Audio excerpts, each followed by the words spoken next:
Ever felt like an outsider in the handmade community?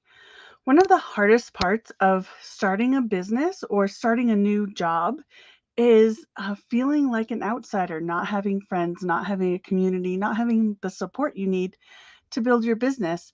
And when you start an online business, it's even harder. Um, I'm losing my breath already. Hi, gang. So it's Pam from Crochetpreneur.com. I am here to talk to you today about building community, becoming part of the community as a brand new business owner or as someone who is an existing business owner just hopping on the internet and trying to build that community and become a part of the larger, in my case, crochet community. But this can be reflected in all parts of the handmade community as well. So, when you're the new kid on the block, it's really hard to fit in, and building community is tough. But when you don't do that, it can have a huge impact on your business as far as your own morale, as far as finding people to collaborate with, as far as feeling supported, all of those things. So, I'm just looking at my notes because I'm having a hard time getting back in the groove of business after the summit, but we'll just trek on. Um, if you don't already know, we held the Crochet Business Summit about a week and a half ago, and we have a lot of brand new crochet business owners who are thinking, what about me? How do I find friends? How do I fit in? How do I connect with people? How do I collaborate with people? How do I know what I don't know? How do I break into what look to be clicks in the community? So I want to talk about how to make that process easier, how to avoid some missteps. I'll even share, some of the things that mistakes that I made along the way, and I'll answer your questions as well. So welcome for those of you who are watching live. I'll be happy to answer your questions in the comments when I'm finished. Otherwise, if you're watching on replay, let us know with hashtag replay. Let us know when you started your crochet business. And I would love to know if any of these things that we're going to talk about um, feel like your own story as well. So you can let us know that in the comments. So if you're brand new here, my name is Pam Grice, again from crochetpreneur.com. I'm a crochet business coach and retired psychotherapist. And I am here to help you grow a profitable handmade business and support you in that process. So let's get started. So let's first talk about the benefits of building relationships in the community. So, like I said earlier, when you um, build those relationships, when you make friendships, when you connect with others in the community, your own morale goes up and the morale of the community goes up. Also, you increase productivity because of that morale. You get opportunities for collaborations, you have opportunities for support. Your contribution is even more impactful because what you do ripples out into the community, and you also broaden your network and you get more perspectives also on your business, on the community, and on kind of trends in the industry. So what do you do when you first enter the community, right? So we're calling it the community. So whether it's on Instagram or it's on Facebook, or even if you're doing a craft fair and you're meeting new people, what are the steps to making new friends? It's really hard as an adult to make new friends. I think a lot of us have lost that skill over the years. So, first thing is to take it slow, observe, and learn the culture of the community that you're in. Even different Facebook groups have different cultures. So, don't step into a Facebook group or into a group of people on Instagram or just onto Instagram itself, TikTok, YouTube, whatever, and assume that you understand or know the culture of that platform or the community on that platform. So hang around in the background just a little bit. Of course, introduce yourself, but look and listen and see how that community um, relates to one another. how they respond to um, negativity, how they vent and how they respond to venting, um, whether it's a positive, uplifting community or whether it's not. All of those things, how people, what are the community norms? Keep an eye on those things before you start engaging so that you can understand kind of what is this culture? Does it feel right to me? Do I feel like I'm going to fit in here? And if not, you can just move on to a different group of people if you don't feel like you fit in. But if you do, um, then engage away. So, um, as you kind of extend your network, step two, I should have put, here's step one. Step one is take it slow, observe, and learn the culture. Okay. I hear a bird outside. Okay, step two is decide who you want to make friends with. So again, when you're inside a Facebook group or whether you're on Instagram, you're going to see people who you think, oh my gosh, we could totally be friends, or we are thinking on the same wavelength, or we operate the same way, our values are the same. I'd like to connect with that person.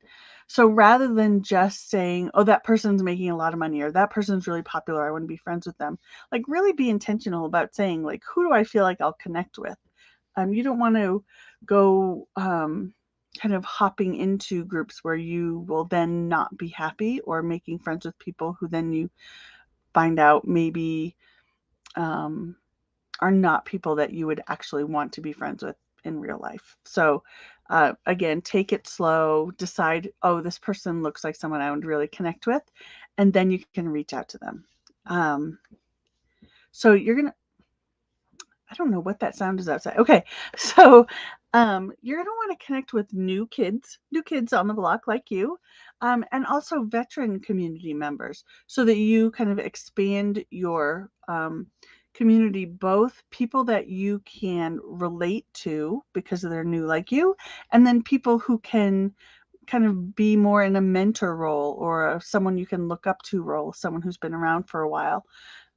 Just keep an eye out for clicks. There are, as with any community, there are clicks and people who are definitely kind of in a locked down community and aren't really looking for other people to join their community. And keep an eye out for toxic environments.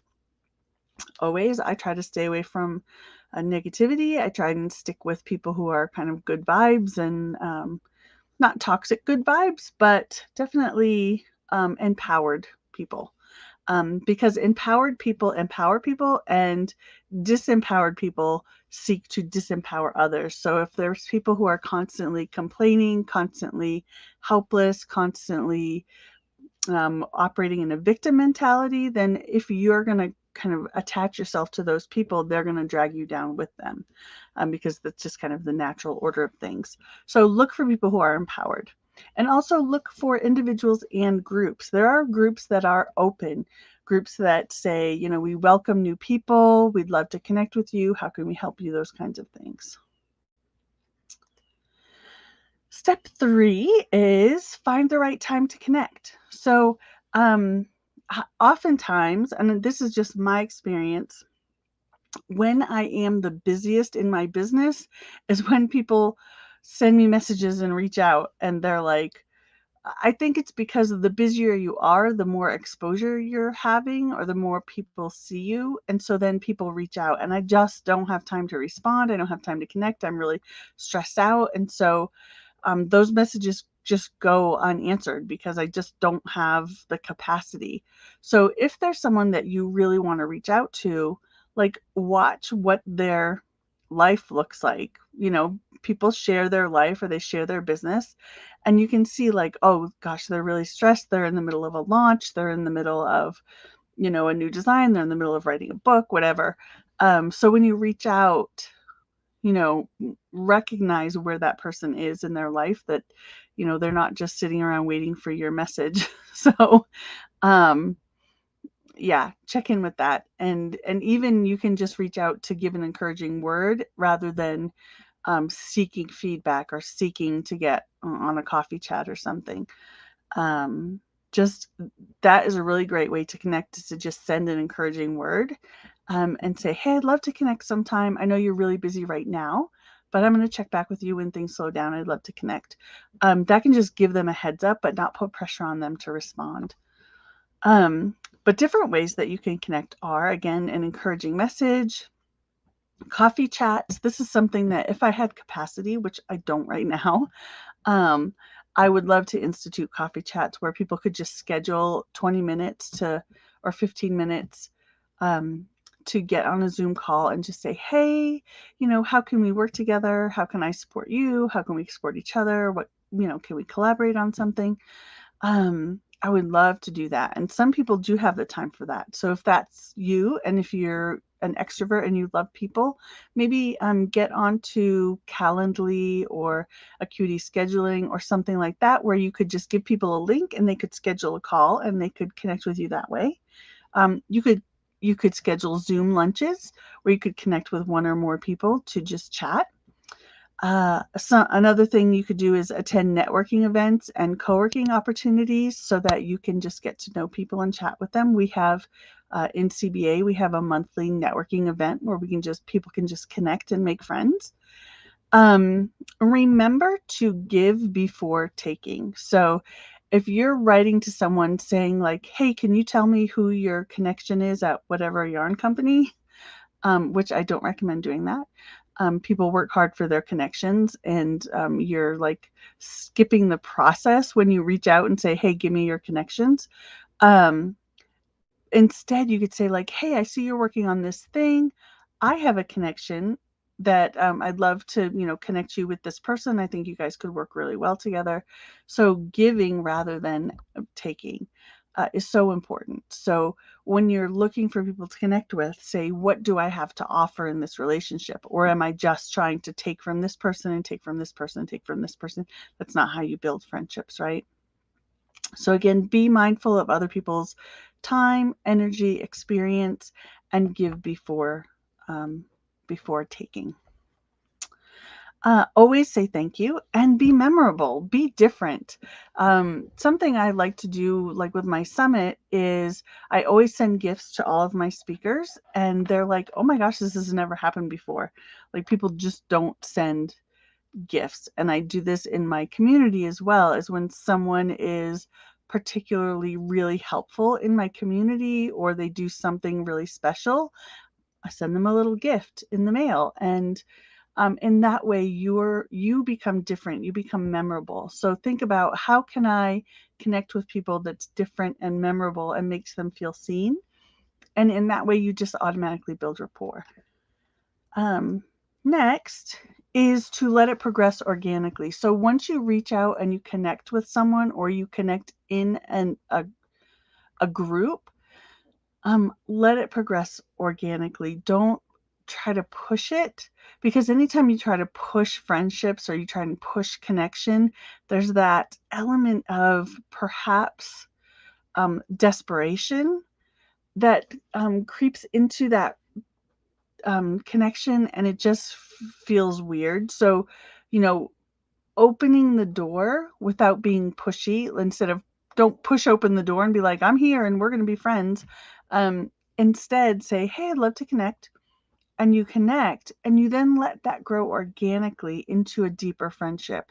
And the people who you don't connect with will fall away, and the people who you do connect with will connect back with you. So it's just like when you're a kid, right? So there are people that will kind of automatically be attracted to you and you to them, and there will be people that you want to be friends with, but they don't feel connected to you, and that's okay. You have to just kind of give space for that to happen.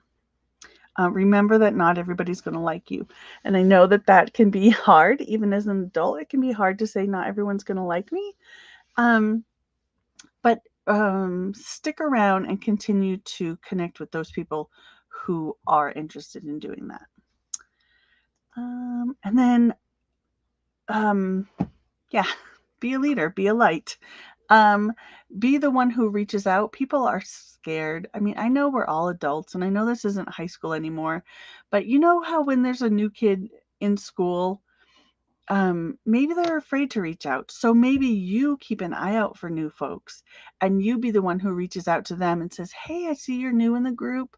Let me know if you need anything. Let me know if you have any questions, if you have, questions about how this group operates or um, how you might connect with, if you're a designer, like with a blog hop, how that operates, um, how you can offer value to the group, what the group needs, that maybe you can help with that. Um, so again, be the positive person who reaches out to the new kid, who sits next to them on the bus. Um, you know, if you remember back to school, there's the new kid who comes into the cafeteria and sitting by themselves eating lunch, sitting by themselves on the bus, sitting by themselves in the playground. Well, it's the same way as adults. The new kids don't necessarily feel seen or feel comfortable reaching out. So maybe you could reach out to them.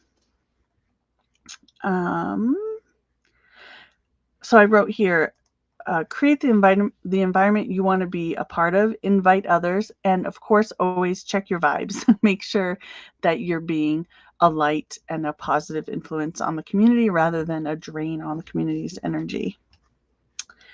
And give it time.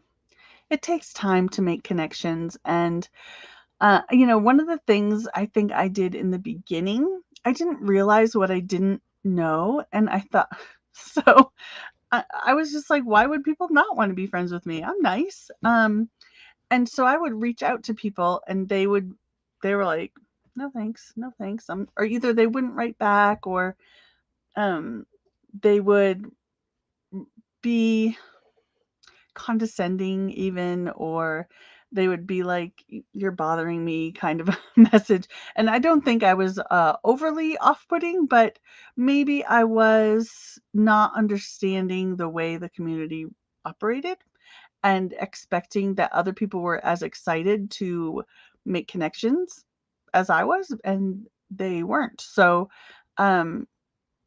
just know, you give it time, your friendships will come. The um, people that share your values and share your views on life and share your views on business and share your kind of goals and the way that you operate, they will they will come. It will happen. So find your people. And be the friend that you wish you had. And ultimately, that is where you're going to find the most joy in your business. And, one of the best pieces of advice I had when I was like, there's no groups of crochet business owners that I want to like, that I feel a part of, that I feel connected to. And my business coach was like, go create that community, go do it. Go create what you wish you had, and it will attract people who feel the same, and then you'll be able to make connections with people there. So I really recommend that you do that and really be open and authentic about, this is what this group is for. If you're into this, then join us. So those are my little recommendations for making friends in the community. I know maybe it doesn't feel like it's the most important topic when you're starting a crochet business, but really it it will really help you to build morale and to grow your business and network when you do reach out and make those friendships. So now I'm going to check your comments um, before we go and get back to work. So um, let's see. Oh, hey, someone from Cortez. My son used to sing in a children's chorale, and they went to Cortez and sang a long time ago. Man, it must be almost 25 years ago. That's crazy to even think about. Good morning, Bonnie. Good morning, Chanel. So great to see you guys. Okay. Relationship need to be intentional. Yes. Okay. I've always instilled in my children, maybe I should practice what I preach. Yes, Jane, it is, the things that we teach our kids, we don't always recognize ourselves. So it in person, I have a really hard time making friendships. I really need those extroverted people to approach me because I'm very shy. I have social anxiety. I have a really hard time making friends with people in person. So I really appreciate those people who will reach out. But on the flip side of that, I am always the person who, if I see someone else is uncomfortable, I'm going to approach them because I know how it feels to be in their position. So I always approach them and I'm like, hi, what are you doing here? How can I show you around? That kind of stuff.